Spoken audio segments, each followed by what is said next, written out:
M Shukla ji, Rahul Gandhi और राहुल गांधी की सांसदी, उनका बंगला, सब में उलझ गई है क्या बीजेपी?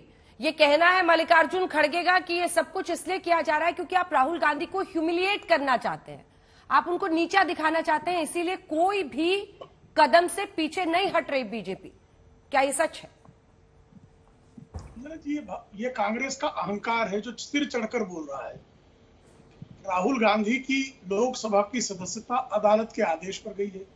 अदालत का आदेश कोई भारतीय जनता पार्टी के नेता ने लिखा नहीं है। उनका जो आवास है वो उनकी सदस्यता जाने कारण आवास समिति ने स्वाभाविक प्रक्रिया के तहत जो है उनकी आवास वापस लेने की प्रक्रिया प्रारंभ की है। इस प्रक्रिया को भी भलीभांति कांग्रेस के लोग जानते हैं, क्योंकि लंबे समय से सांसद की आवास समिति के बहुत लंबे कार्यकाल तक अध्यक्ष कांग्रेसी रहे हैं।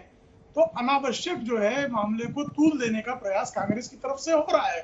अब वो एक उनका जो मिथ्याग्रह है, सतत झूठ बोलना, हर विषय पर झूठ बोलना और झूठ बोल बोलकर पकड़े जाना और पकड़े जाने पर दंडित होना, दंडित होने पर भी झूठ बोलना, तो इनकी जो झूठ बोलने की प्रक्रिया है वो जनता के सामने बेनकाब है।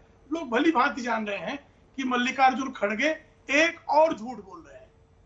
ठीक है, सुप्रिया जी जवाब दीजिए और ये बताइए कि कांग्रेस पार्टी इस पूरे प्रकरण ने साबित कर दिया कि राहुल गांधी पर शुरू, राहुल गांधी पर खत्म।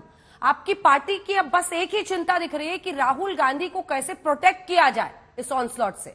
हालांकि फैसला कोर्ट का है, इससे कोई भी इनकार नहीं कर सकता है, लेकिन अब आपकी पार्टी, अब मल्लिकार्जुन खड़गे अध्यक्ष, वो कह रहे मैं अपना घर खाली करके दे दूंगा।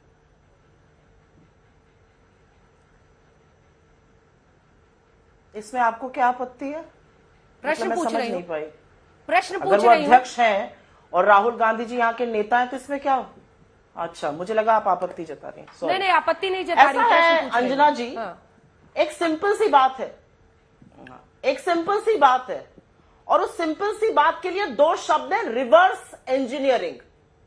सरकार क्या चाहती थी कि राहुल गांधी डिस्क्वालीफाई हो जाए, उनकी सदस्यता खत्म हो जाए। तमामों स्वांग रचे जा रहे थे एक महीने पहले से, चाहे अपने बददिमाग भाजपा के सांसदों से चिट्ठी लिखवानी हो प्रिविलेज को या कुछ भी करना हो, लगातार ये स्वांग चल रहा था डिस्क्वालिफिकेशन का। डिस्क्वालिफिकेशन के स्वांग के लिए उनको एक ट्रिगर चाहिए था, रिजल्ट था डिस्क्वालिफिकेशन, एक ट्रिगर चाहिए था। ट्रिगर क्या होता कि 2 साल की उनको कहीं सजा सुनाई जाए। उस 2 साल की सजा के लिए उनको केस चाहिए था। आप केस ढूंढने गए तो जो केस डोरमेंट पड़ा था, हमें कोई आपत्ति नहीं, उन्होंने उस केस को रिएक्टिवेट किया और ये सारी जनता जानती है। मैं 2 मिनट के लिए आपका अनुमति लेकर बताना भी चाहती हूं। 7 फरवरी को राहुल गांधी जी ने अडानी के खिलाफ बोला, नरेंद्र मोदी और सारी सरकार को लग गया कि अब जब ही अपना मुंह खोलेंगे अडानी पर जरूर बोलेंगे, इनकी सदस्यता रद्द करो, क्योंकि सदन में कही हुई बातों को बहुत ज्यादा महत्व दिया जाता है। उसके लिए उन्होंने केस ढूंढा। केस 2019 का है जो डोरमेंट पड़ा था। और क्यों डोरमेंट पड़ा था? क्योंकि पूर्णेश बूथवाला, जो उनका असली नाम है, अब उन्होंने अपना नाम पूर्णेश मोदी कर लिया, उन्होंने हाईकोर्ट में एप्लीकेशन डाली थी कि स्टे लगाया जाए। 7 फरवरी के भाषण के बाद वो एप्लीकेशन तुरंत विड्रॉ होती है, एक नया मजिस्ट्रेट आता है और ये केस दोबारा से चल जाता है। 1 महीने के अंदर इस पर जजमेंट रिजर्व हो जाता है। 23 तारीख को अनप्रेसिडेंटेड जुडिशियल अनप्रेसिडेंस हुआ इस कंट्री में, जब 2 साल की सजा सुनाई गई। अगर सजा 1 साल 11 महीने 29 दिन की होती तो उनकी सदस्यता नहीं जाती। चलिए कोई बात नहीं, सदस्यता जाने की बात थी, इन्होंने डिस्क्वालीफाई कर दिया। दिक्कत की बात यहां पर यह है ना, और मैं बोलना चाहती हूं क्योंकि आज स्मृति जी ने बहुत बढ़ चढ़ के कुछ बातें कही हैं। शब्द नरेंद्र मोदी के थे, संस्कार आरएसएस का था, जुबान स्मृति ईरानी की थी, लेकिन असलियत यह है कि मोदी और अडानी पर जो रिश्तों की परतें खुलती जा रही हैं वो अब जनता के सामने पहुंच गई हैं। जो छवि को बहुत रंग पोत कर बनाया गया वो छवि ध्वस्त हो गई है, उसका खोखलापन बाहर आ गया है। और जो सवाल कांग्रेस और राहुल गांधी अभी तक पूछ रही थी कि अडानी से क्या रिश्ता है, यह सवाल जनता पूछ रही है कि सारी की सारी सरकार, प्रधानमंत्री, सांसद, तमामों मंत्री एक आदमी के पीछे क्यों पड़े? क्योंकि वो अडानी पर बोल रहा है। ये सब अडानी का बचाव क्यों कर रहे हैं? ये सवाल जनता पूछ रही है, ये सवाल अब हम नहीं पूछ रहे हैं। और जितना प्रखर होकर जनता सवाल पूछेगी उतना बौखलाएगी भारतीय जनता पार्टी और इस तरह की बातें करेगी। मैं एक चीज जरूर बोलना चाहती हूं, चाहे उनकी सदस्यता जाने की बात हो या उनका घर जाने की बात हो। राहुल गांधी जी ने कश्मीर का एक भाषण था जब हमने अपनी यात्रा खत्म करी, उन्होंने कहा कि मेरा अपना कोई घर नहीं है। अगर इनको लगता है कि इंदिरा गांधी का पोता जवाहरलाल नेहरू का परपोता, जिसने 96% अपनी दौलत इस देश को सौंप दी थी, इंदिरा गांधी ने, जिसने इंडिया चाइना वॉर के समय अपने सारे जेवर दे दिए थे, 40 बीघे का आनंद भवन और स्वराज भवन के घर देश को समर्पित कर दिया, और उसका पैसे से आज वो इंडियन गवर्नमेंट के एक्सचेकर में आता है, उसको एक घर से फर्क पड़ेगा।